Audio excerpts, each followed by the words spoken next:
Hey guys, and welcome to this edition of Scruff's Garage. So today on the left, I have my 97 TJ, has the 4-liter inline 6 with the manual transmission.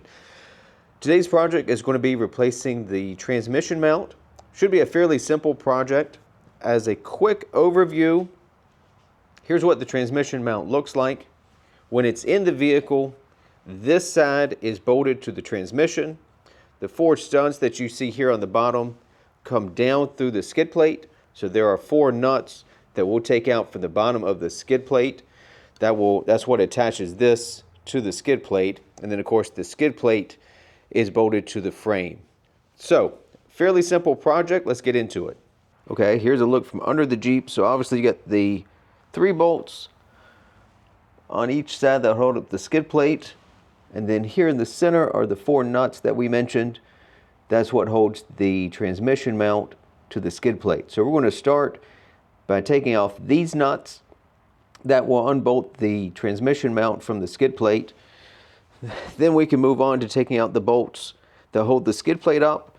You may want to put something in place to help hold the skid plate as you take those bolts out so it doesn't drop. And then we'll be able to lower the skid plate down and get to the transmission mount where it bolts to the transmission.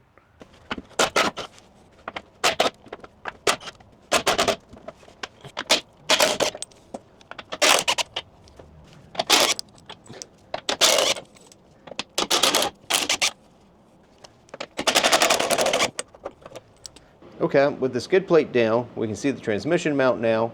Here are the 4 bolts or 4 nuts that will need to come off. That's what bolts the mount to the plate that bolts to the transmission. So we'll take these off. These are a 15 millimeter. We'll zip those out and then we can replace it and put up our new one. Okay, here's a look at the old mount. Honestly, it wasn't in that bad a shape.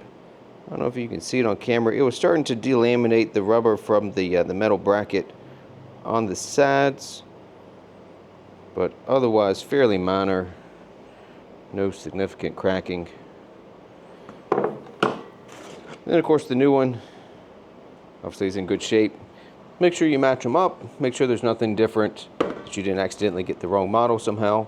Installation from here is just the reverse order. We'll bolt this up to the transmission, put the skid plate back in place, and then put the nuts on the bottom. Pretty straightforward. Here's the new transmission mount bolted up. Right, got the 4 bolts or 4 nuts that hold that up. Next step will be putting the skid plate back in place. Once the skid plate's up, we can put the nuts on the bottom studs. Okay, so next step, put the skid plate back up in place.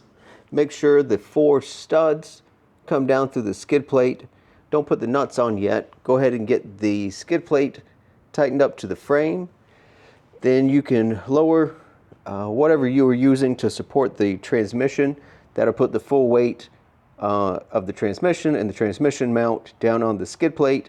And then we can install those 4 nuts and we'll be done. Okay, there you go. So simple enough, not too bad of a project. Getting the skid plate back up and lined up with the transmission mount. If you're doing it by yourself, that's probably the most challenging part. If you have somebody to help you, it goes pretty easy.